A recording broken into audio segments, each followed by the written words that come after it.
نحمده ونصلي ونسلم على رسوله الكريم اما بعد فاعوذ باللہ من الشیطان الرجیم بسم اللہ الرحمن الرحیم۔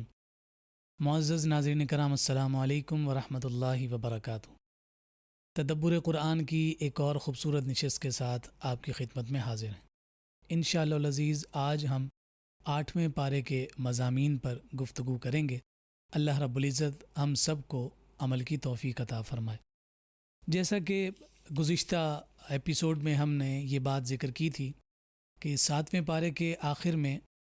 کفار مکہ اور مشرکین کے کچھ مطالبات کا تذکرہ کیا گیا تھا، اور وہ یہ مطالبہ رکھتے تھے کہ ہمیں کوئی حصی معجزہ دکھائیں، اگر وہ معجزہ دکھا دیا جائے تو پھر ہم ایمان لے آئیں گے۔ تو اب 8ویں پارے کے آغاز میں اللہ رب العزت نے یہ بیان فرمایا کہ یہ لوگ جھوٹ بولتے ہیں، یہ استہزاء کرتے ہیں، اگر ان کو حصی معجزات دکھا بھی دیے جائیں گے تب بھی یہ ایمان نہیں لائیں گے، اور آپ ان کی فرمائش کے مطابق اگر مردوں کو بھی زندہ کر دیں گے تب بھی یہ ایمان نہیں لائیں گے، اس وجہ سے کہ ان کے نصیب میں اللہ رب العزت نے ایمان لکھا ہی نہیں۔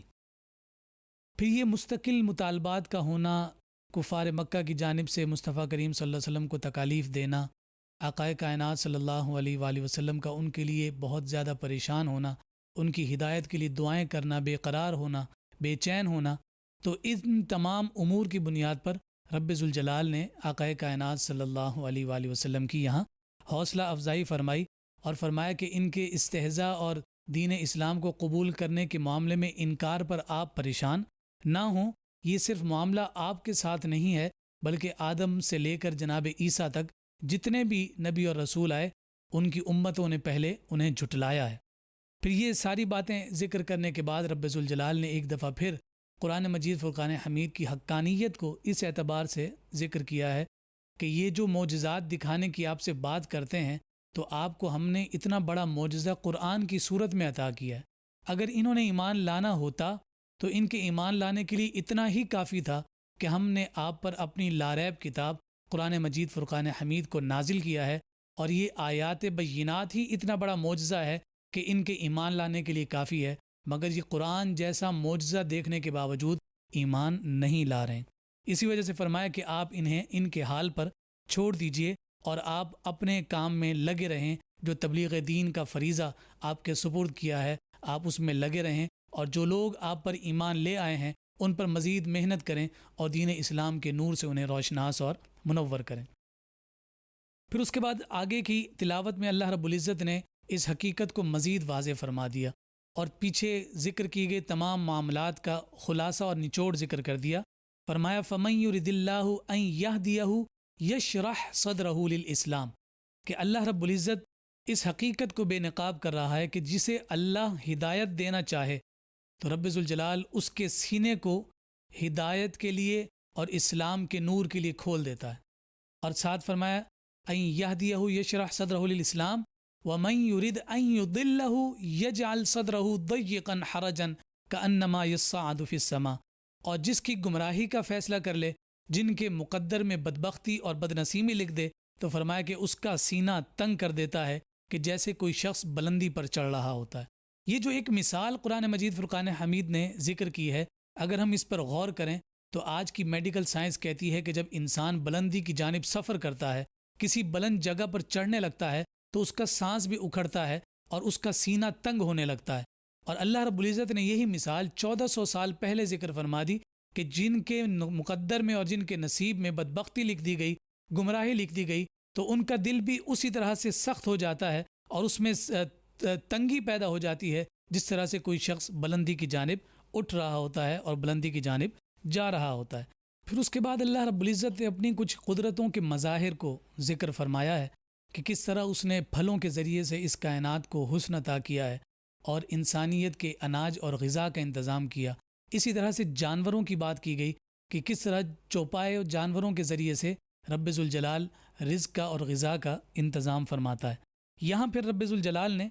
بطور خاص ان پھلوں کا تذکرہ کیا کہ جو بیل پر جو ہے اگتے ہیں، اور فرمایا کہ کچھ کے بیلیں ایسی ہوتی ہیں کہ جنہیں سہارا دینے کی ضرورت پیش آتی ہے، جیسا کہ انگور ہے کہ اس کی بیل اس قدر کمزور ہوتی ہے کہ اسے سہارا دے کر کھڑا کرنا پڑتا ہے، اور ساتھ فرمایا کہ کچھ پھلوں کو اللہ رب العزت تندرست و توانا اور قوی درختوں پر اگاتا ہے۔ فرمایا یہ تمہارے رب کی قدرتوں کے مظاہر ہیں۔ وَهُوَ الَّذِي أَنشَأَ جَنَّاتٍ مَّعْرُوشَاتٍ وَغَيْرَ مَعْرُوشَاتٍ وَالنَّخْلَ وَالزَّرْعَ مُخْتَلِفًا أُكُلُهُ وَالزَّيْتُونَ وَالرُّمَّانَ مُتَشَابِهًا وَغَيْرَ مُتَشَابِهٍ۔ تو رب ذوالجلال نے ساتھ یہ بھی بیان فرما دیا، کُلُوا مِن ثَمَرِهِ إِذَا أَثْمَرَ وَآتُوا حَقَّهُ يَوْمَ حَصَادِهِ وَلَا تُسْرِفُوا إِنَّهُ لَا يُحِبُّ الْمُسْرِفِينَ، کہ یہ جو غذا تمہارے لیے پیدا کی، یہ جو پھل تمہیں عطا کیے گئے، یہ جو اناج اگائے گئے، یہ اس لیے عطا کیے گئے کہ اس کے ذریعے سے تم اپنے جسمانی طاقتوں میں اضافہ کرو۔ اس لیے فرمایا کہ انہیں کھاؤ، اور جس روز پھل حاصل ہوں تو اسی روز پھر تم اللہ رب العزت کا حصہ بھی نکالو۔ یہاں یہ عشر کا حکم بیان کیا گیا، جیسا کہ کرنسی پر، سونا چاندی پر زکوٰۃ دی جاتی ہے، اسی طرح جب کوئی گندم اگتی ہے، کوئی اناج اگتا ہے، تو اس اناج پر اور اس گندم کے اگنے پر عشر دیا جاتا ہے، جو یوں سمجھیے کہ زکوٰۃ کا آلٹرنیٹ ہوا کرتا ہے۔ تو فرمایا کہ جیسے ہی اللہ رب العزت تمہیں اس طور پر مالا مال فرما دے کہ تمہارا اناج اگ جائے، تو پھر اس میں سے اللہ رب العزت کا جو حصہ عشر کی صورت میں ہے وہ نکال کر غریبوں اور ناداروں اور مفلسوں میں تقسیم کیا جائے۔ اور مصارف زکوٰۃ جو ہیں وہی مصارف عشر ہیں، یعنی جن کو زکوٰۃ دی جا سکتی ہے انہی کو عشر دیا جاتا ہے۔ یہاں میں ضمناً اس بات کو بھی عرض کر دوں کہ یہ عشر کا جو معاملہ ہے، یہ اگر ایسی زمین پر اناج اگا ہے کہ جو زمین پانی حاصل کرتی ہے بارش کے ذریعے سے، تو فرمایا کہ جتنی بھی اس پر پیداوار ہوگی، اس پیداوار کا 10واں حصہ اسے عشر کے طور پر دینا ہوگا۔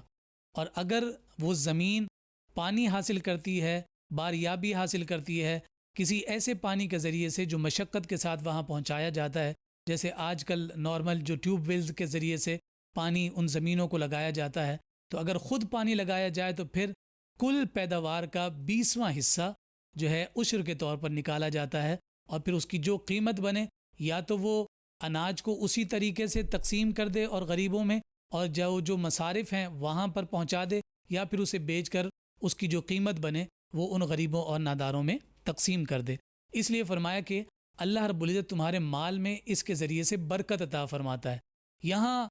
شیطان بہت سارے وساوس بھی پیدا کرتا ہے۔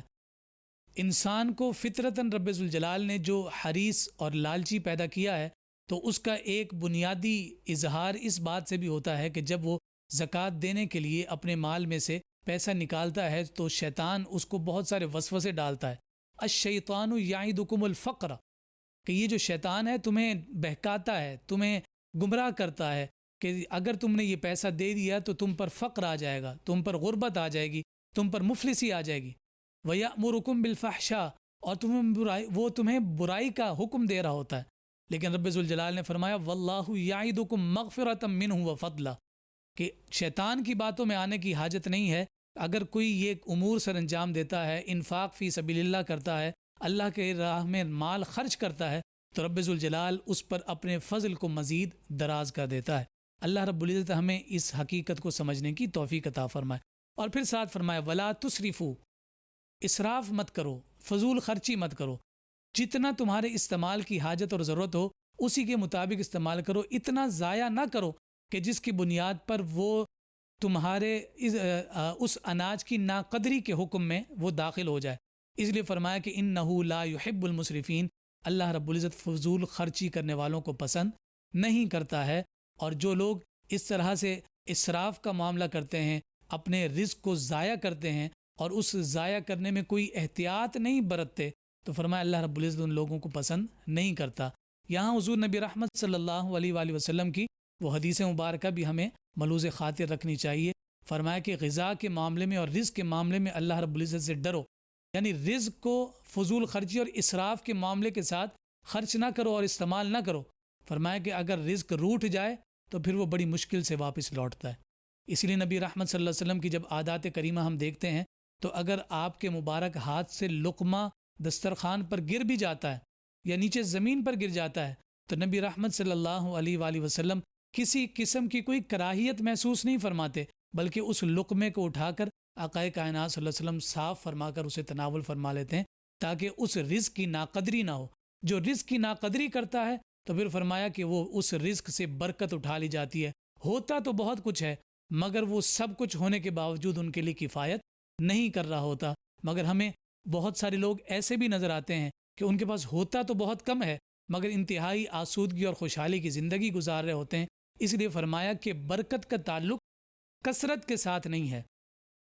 کہ اگر کسی کے پاس کثرت ہو تو آپ کہیں کہ اس کے پاس برکت بھی ہوگی. فرمایا کہ نہیں، برکت کسی اور شے کا نام ہے، اور وہ برکت اللہ رب العزت کا خاص انعام ہے کہ وہ کم شے میں بھی برکت ڈال دیتا ہے. اور اس کی بہت ساری مثالیں ہمیں نبی رحمت صلی اللہ علیہ وسلم کی مبارک حیات سے بھی نظر آتی ہیں کہ کائنات کے تاجدار صلی اللہ علیہ وآلہ وسلم اگر کسی کھانے میں اپنا لعاب مبارک داخل کر دیتے ہیں تو چند لوگوں کا کھانا وہ سینکڑوں پر جو ہے نا قناعت کر جاتا ہے. اگر ایک جو ہے نا پیالہ دودھ کا ہے تو جناب ابو ہریرہ رضی اللہ تعالیٰ عنہ قسم کھا کر کہتے ہیں کہ وہ ایک پیالہ جو صرف ایک ہی فرد کے لیے تھا مگر اس پیالے سے 70 کے قریب صحابہ پی بھی جاتے ہیں مگر اس پیالے سے ایک قطرہ بھی کم نہیں ہوتا. اگر برکت پوچھنی ہے تو جناب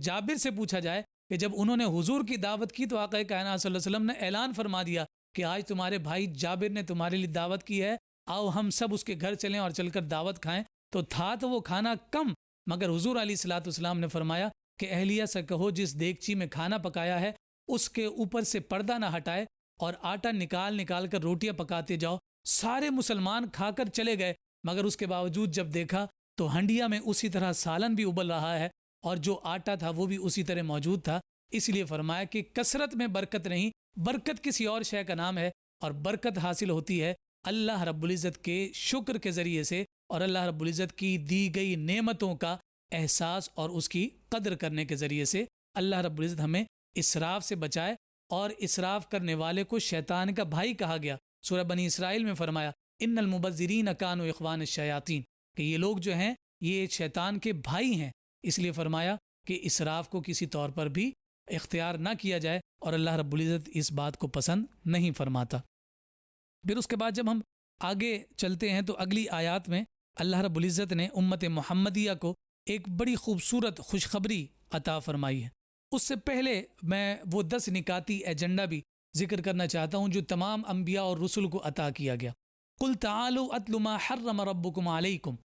کہ جتنے بھی نبی اور رسول آئے تمہارے رب کی جانب سے انہیں کچھ خاص باتوں کا حکم دیا گیا کہ اپنی امتوں کو پہنچانا ہے. تو وہ 10 نکات ہیں، وہ 10 امور ہیں کہ جو ہر نبی اور رسول اپنی امت کو دیتا رہا. تو فرمایا کہ وہ جو مشترکہ ہیں اور جو یونیفارمٹی تبلیغ میں ہمیں تمام نبیوں اور رسولوں میں نظر آتی ہے، تو فرمایا کہ ان میں سب سے پہلا یہ ہے کہ اللہ رب العزت کی عبادت کی جائے. پھر فرمایا والدین کے ساتھ حسن سلوک کا درس ہر امت میں قائم رہا. تنگی کے خوف سے اولاد کو قتل نہ کیا جائے. کیوں؟ اس لیے کہ جو کوئی بھی اس دنیا میں آتا ہے وہ اپنا رزق ساتھ لے کر آتا ہے، اور اس رزق کی ذمہ داری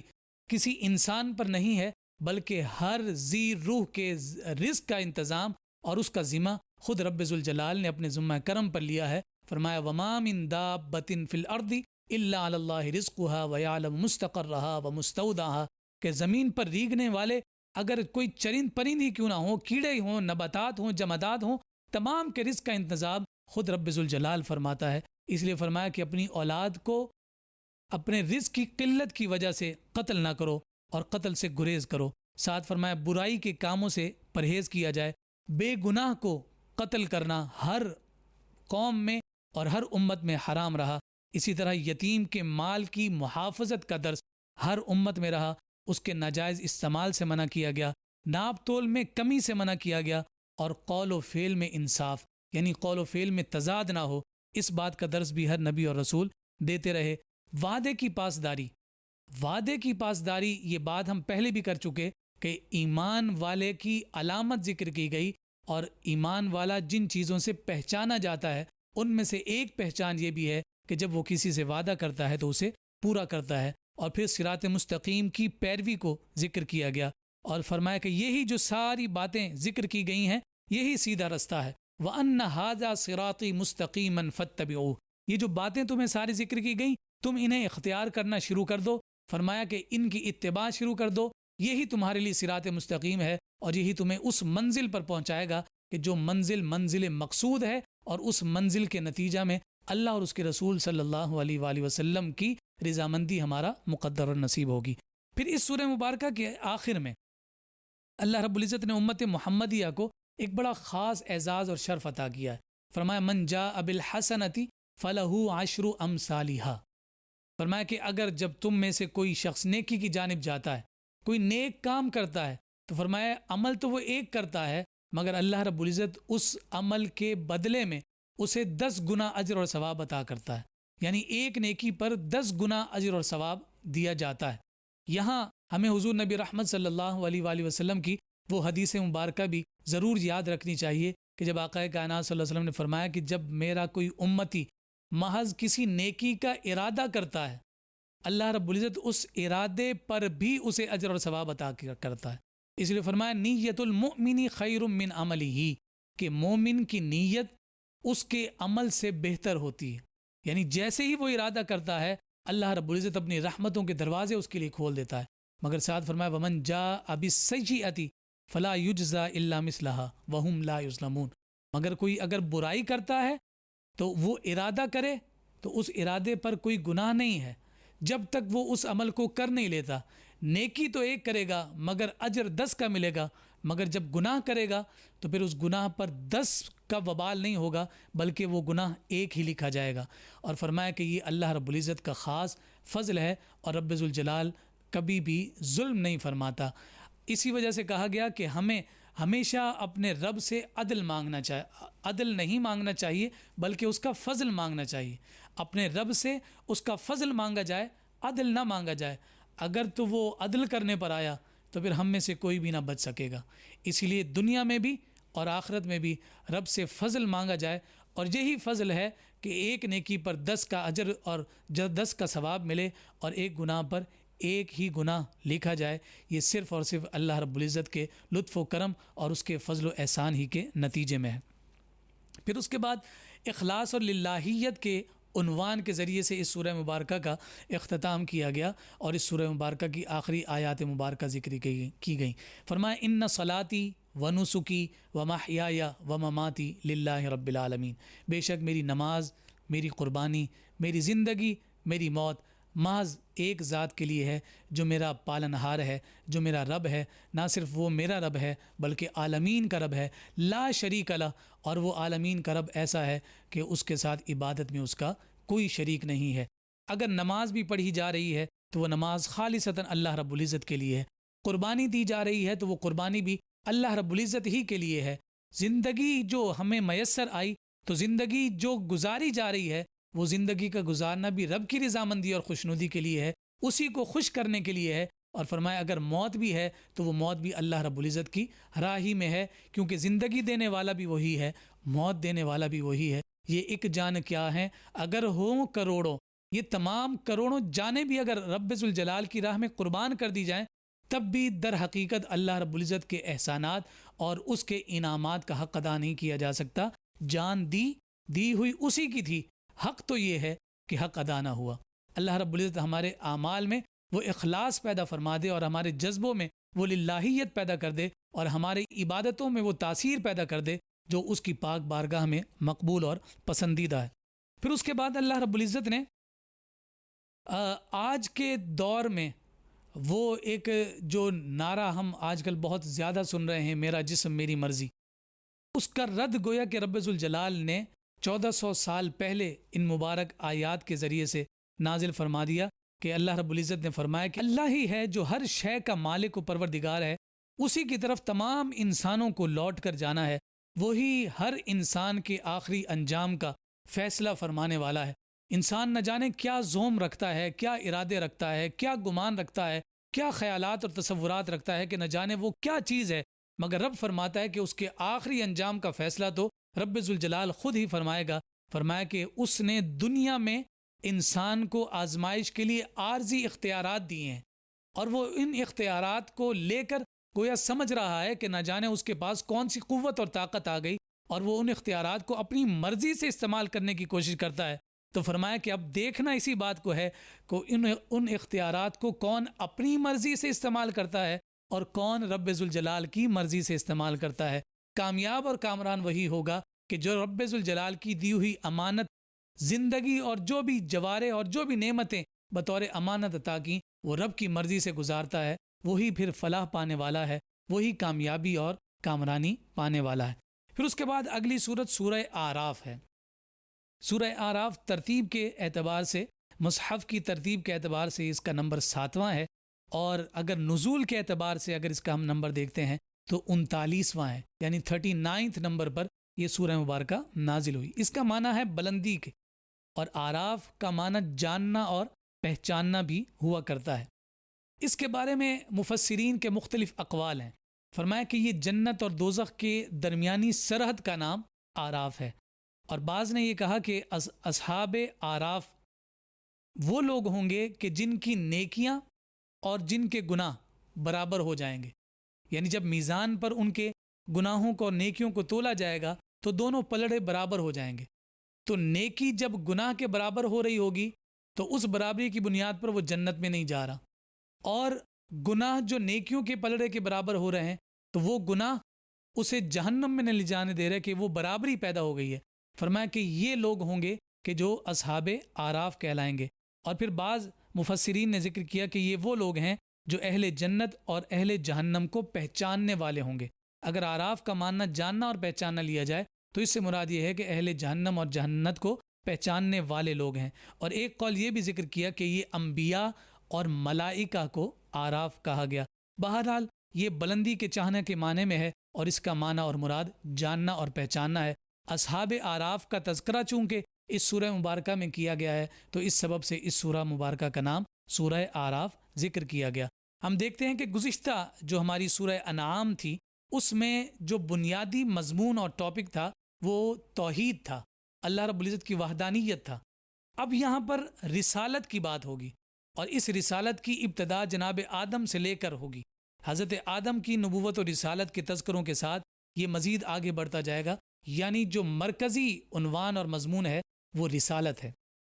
اس سورہ مبارکہ کے ابتدائی میں اللہ رب العزت نے قرآن کی حقانیت کو ایک مزید انوکھے انداز میں بیان کیا، کہ جس میں ایک طرف حضور علیہ الصلوۃ والسلام کی ہمت افزائی ہے، اور دوسری طرف آپ کی تسلی کے لیے وحی الہی کے منکرین کا انجام ہے کہ اگر مشرکین مکہ آپ پر نازل شدہ قرآن کا انکار کرتے ہیں تو آپ ہرگز دل برداشتہ نہ ہوں، یہ لوگ اپنے منطقی انجام کو پہنچ کر رہیں گے، کیونکہ اس سے پہلے بھی جتنی قوموں نے اللہ رب العزت کی کتابوں کو ٹھکرایا اور ان کا انکار کیا تو اللہ رب العزت نے اس انکار کی بنیاد پر پلک جھپکنے میں انہیں نیست و نابود کر دیا۔ پھر اس کے بعد رب ذوالجلال نے جناب آدم علیہ السلام کے تذکرہ اور وہ واقعہ ایک دفعہ پھر بیان کیا کہ جب حضرت آدم علیہ السلام کو پیدا کیا گیا، پیدا کرنے کے بعد رب ذوالجلال نے تمام ملائکہ سے کہا فسجدوا الا ابلیس لم یکن من الساجدین، تمام نے سجدہ کیا سوائے ابلیس کے، اور وہ اس نے کہا کہ میں سجدہ کرنے والوں میں شامل نہیں ہوں گا، وہ نہ ہوا شامل۔ قال ما منعك ان تسجد لما خلقت بيدي استكبرت ام كنت من العالين قال انا خير منه، جب اس سے پوچھا گیا کہ کس چیز نے تجھے روکا کہ تو نے جناب آدم کو سجدہ نہیں کیا، تو اس نے پھر عقلی توجیہ اور عقلی تعویل پیش کی، اور جو حقیقت کے خلاف نہ تھی۔ اس نے کہا کہ میں آدم سے بہتر ہوں، مجھے آگ سے پیدا کیا گیا ہے اور آدم کو مٹی سے پیدا کیا گیا۔ یہاں مفسرین نے ذکر کیا اگرچہ ابلیس کی بات تو درست تھی، مگر اس نے رب کے حکم کے سامنے اپنی عقل کے گھوڑے دوڑائے تھے۔ اللہ رب العزت کو یہ عمل پسند نہیں آیا، رب ذوالجلال نے ہمیشہ کے لیے اسے راندہ درگاہ کیا۔ اچھا، جب اسے ملعون قرار دے دیا گیا، اپنی پاک بارگاہ سے نکال دیا گیا، تو اس نے کہا ربی انظرنی الی یوم یبعثون، میں تجھ سے مہلت چاہتا ہوں قیامت کے دن تک کے لیے کہ جب تو تمام لوگوں کو دوبارہ اٹھائے گا۔ فرمایا انک من المنظرین، کہ تجھے ہم نے ان لوگوں میں داخل کر دیا کہ جنہیں مہلت دی گئی ہے۔ اور پھر اس کے بعد اس نے کہا کہ اب جب مجھے یہ مہلت مل گئی ہے تو اب میں کروں گا کیا؟ تو اس نے کہا لَأَقْعُدَنَّ لَهُمْ صِرَاطَكَ الْمُسْتَقِيمَ، باری تعالیٰ تو نے مجھے اب مہلت دے دی ہے، میں سیدھے راہ میں دھاک لگا کر بیٹھوں گا، اور ایسی گھات لگا کر بیٹھوں گا کہ کوئی بھی شخص جو اس سیدھے رستے پر چلتا ہوا آئے گا میں اسے بہکاؤں گا، اسے گمراہ کروں گا۔ یہاں ایک بڑی لطیف بات ہمارے سامنے آتی، آپ دیکھتے ہیں کہ کفار و مشرکین جو صبح و شام ہمیں نظر آتے ہیں کہ وہ مادی اعتبار سے اپنی بلندیوں کو چھو رہے ہیں، ترقیوں کی منازل طے کر رہے ہیں، آرام آسائش اور آسودگیاں انہیں حاصل ہیں، لیکن انہیں کسی قسم کی کوئی دنیاوی اعتبار سے کوئی دشواری ہمیں نظر نہیں آتی، مگر جو مومنین ہیں انہی پر آزمائشیں ہیں، انہی پر تکالیف ہیں، انہی پر مصیبتیں ہیں۔ تو یہاں فرمایا کہ اس کا سبب صرف اور صرف یہ ہے کہ تکلیف اور مشقت تو آتی ہی اسے ہے جو اللہ رب العزت کا محبوب اور مقرب ہوتا ہے۔ اس لیے آقا کائنات صلی اللہ علیہ وسلم نے فرمایا کہ جو رب کے جتنا قریب ہوتا ہے اللہ رب العزت اسے اتنا ہی زیادہ آزماتا ہے، اسے اتنی ہی زیادہ تکلیف میں گرفتار کرتا ہے۔ اور خود آقا کائنات صلی اللہ علیہ وسلم نے فرمایا کہ جتنے نبیوں اور رسولوں کو تکالیف اور آزمائشیں دی گئیں، فرمایا ان سب سے بڑھ کر مجھے دی گئیں۔ اور یہ اسی بات کا اظہار ہے کہ حضور علیہ الصلوۃ والسلام چونکہ رب کے سب سے زیادہ قریب ہیں تو اسی وجہ سے سب سے زیادہ آزمائشیں بھی ان پر آئیں۔ آج اگر ہم اپنا محاسبہ کریں تو ہمیں تھوڑی سی تکلیف ہو تو ہم شکوہ کرنے لگ جاتے ہیں، ہم اعتراض کرنے لگ جاتے ہیں کہ نہ جانے ان برائیوں نے، ان تکلیف نے ہمارا ہی گھر دیکھ لیا ہے، ہمارا ہی دروازہ دیکھ لیا ہے، کہ یہ مفلسی، بیچارگی اور یہ بدحالی جو ہے ساری کی ساری ہمارے ہی گھر میں آنی تھی۔ مختلف قسم کے شکوے ہوتے ہیں، مگر ہمیں یہ بھی سوچنا چاہیے کہ یہ آزمائشیں، یہ تکالیف تو انہی لوگوں کو حاصل ہوتی ہیں کہ جو اللہ رب العزت کے مقربین ہوتے ہیں۔ تو اس نے کہا لَأَقْعُدَنَّ لَهُمْ صِرَاطَكَ الْمُسْتَقِيمَ، میں سیدھے رستے میں بیٹھوں گا، کروں گا کیا؟ ثُمَّ لَآتِيَنَّهُم مِّن بَيْنِ أَيْدِيهِمْ وَمِنْ خَلْفِهِمْ وَعَنْ أَيْمَانِهِمْ وَعَنْ شَمَائِلِهِمْ، میں وہاں بیٹھ کر پھر دائیں سے، بائیں سے، آگے سے، پیچھے سے انہیں بہکاؤں گا اور انہیں گمراہ کروں گا۔ جب یہ آیت مبارکہ نازل ہوئی تو آقا کائنات صلی اللہ علیہ وسلم مسکرا دیے۔ صحابہ نے عرض کیا یا رسول اللہ مسکرانے کی وجہ اور سبب؟ تو نبی رحمت صلی اللہ علیہ وسلم نے فرمایا کہ دیکھو یہاں پر بھی اللہ رب العزت کا کرم انسانیت پر کیسا برسا ہے کہ شیطان کو مہلت بھی دی، اسے سیدھے رستے پر بیٹھ کر لوگوں کو گمراہ کرنے کی اجازت بھی دی، اس نے یہ کہا کہ میں چاروں طرف سے آ کر گمراہ کروں گا، یہ بھی اجازت دی، لیکن ساتھ اللہ رب العزت نے اسے دو جہتیں اور دو سمتیں اسے بھلا دیں، یعنی وہ اوپر اور نیچے کی سمت بھول گیا۔ یعنی اب بھی اگر کوئی شخص نادم ہو کر اپنے ہاتھوں کا قبلہ آسمان بنا لے اور اپنے رب سے معافی مانگے، رب ذوالجلال تب بھی معاف کر دیتا ہے۔ اور اگر وہ اپنے سجدوں کو، اپنی جبین نیاز کو سجدوں کی لذتیں دے کر رب سے معافی مانگے تو رب ذوالجلال اس کے کیے جانے والے جو زمین پر سجدے ہیں انہیں قبول کر کے اس کے درجات کو بلند فرما دیتا ہے۔ اس پورے واقعے کو ذکر کیا گیا۔ پھر جناب آدم علیہ السلام سے جناب سیدہ حوا کی پیدائش اور پھر ان دونوں کا جنت میں جانا، اس پورے واقعے کو ایک دفعہ پھر تفصیل کے ساتھ ذکر کیا گیا۔ انہیں اس بات سے منع کیا گیا کہ فلاں درخت کے قریب نہیں جانا، اس درخت کے پھل کو نہیں کھانا ہے، لیکن شیطان نے آ کر بہکایا اور ساتھ اس نے اس بات کی یقین دہانی کروائی کہ میں تمہارا خیر خواہ ہوں، مجھے اپنے سے جدا نہ سمجھو، میں تمہاری بھلائی چاہتا ہوں، میں تمہارا نفع اور فائدہ چاہتا ہوں۔ یہ تو تمہیں محض اس لیے اس درخت کے قریب جانے سے منع کیا ہے کہ اگر تم اس درخت کے قریب گئے یا اس کا پھل کھایا تو تم فرشتے بن جاؤ گے، اس لیے گھبرانے کی ضرورت نہیں ہے۔ تو وہاں جناب آدم علیہ السلام سے جب اجتہادی خطا ہوئی اور اس کے نتیجے میں آپ اس درخت کے قریب گئے اور اس پھل کو کھایا تو آپ کو اور سیدہ حوا کو زمین کی جانب بھیجا گیا، اور یہاں یہ بات ذکر کی گئی کہ اس وقت آپ کے ستر کو کھول دیا گیا، یعنی شرمگاہیں جو ہے واضح ہو گئیں، اور یہاں پھر وہ پتوں کے ذریعے سے اور جھاڑیوں کے ذریعے سے اپنی شرمگاہوں کو چھپاتے تھے۔ اور قرآن مجید فرقان حمید نے فرمایا کہ یہ جو بے حیائی کے جتنے بھی معاملات تمہیں دنیا میں نظر آتے ہیں، اس کی گویا ابتدا اس موقع سے نظر آتی ہے کہ یہ ہر قسم کی بے حیائی شیطان ہی کی طرف سے ہے۔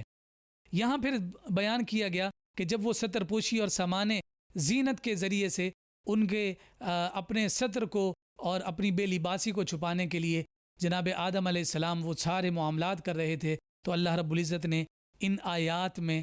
ان احکامات کو ذکر فرمایا کہ تمہارے لیے تمہارے جسم پر لباس اللہ رب العزت کی جانب سے کتنا بڑا انعام ہے۔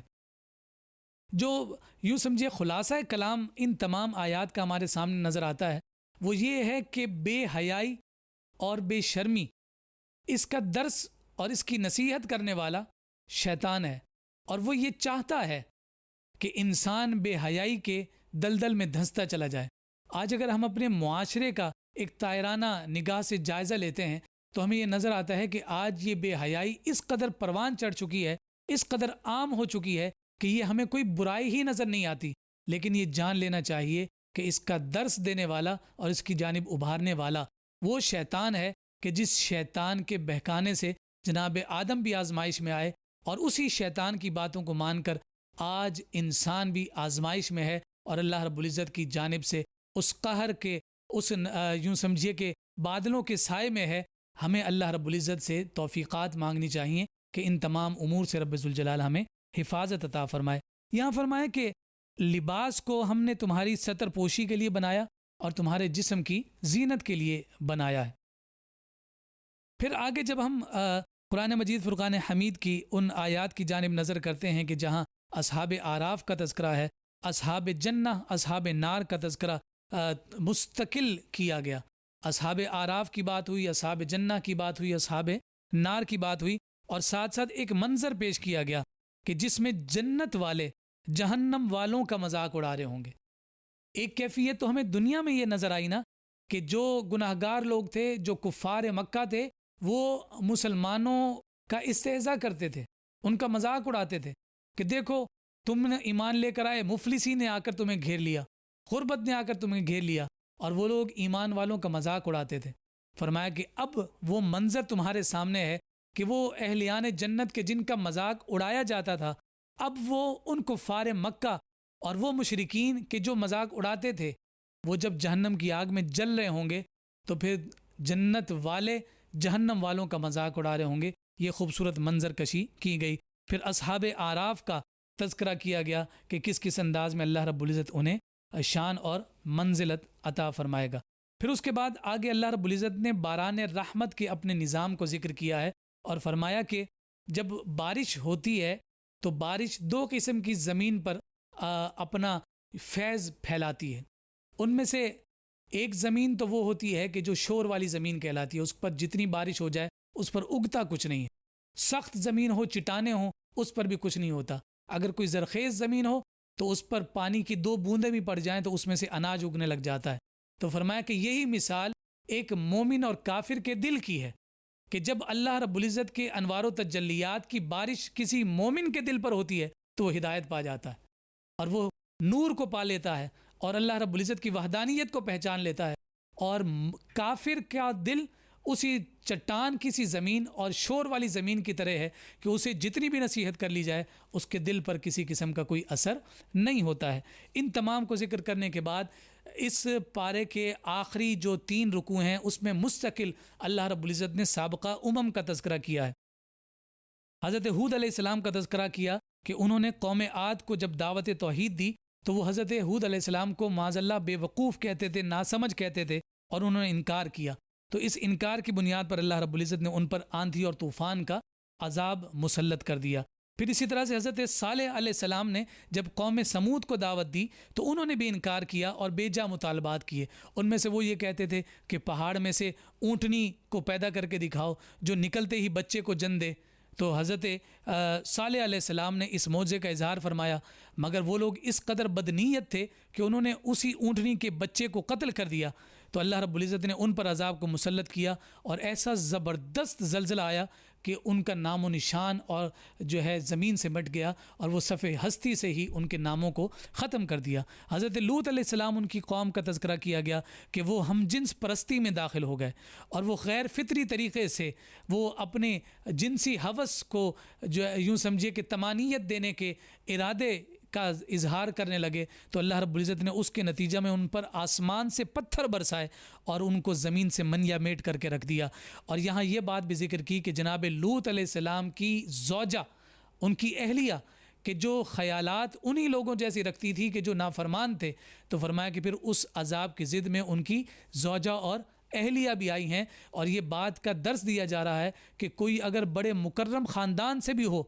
تو وہ خاندان کا فیض اسے تبھی ملتا ہے کہ جب وہ اس خاندان کی عزت اور تکریم اور وقار کا پاس اور لحاظ رکھتا ہے، اور اگر ایسا نہیں ہوگا تو فرمایا کہ پھر وہ لوگ بھی، وہ اگرچہ بڑے خاندان سے بھی کیوں نہ ہو، مگر اگر نافرمان ہے تو اسے نافرمانی کی سزا ضرور دی جائے گی۔ جناب شعیب علیہ السلام نے اپنی قوم کو جب دعوت توحید دی تو انہیں جس بنیاد پر زمین سے مٹا دیا گیا، ان کا جرم یہ تھا کہ وہ ناپ تول میں کمی کرتے تھے۔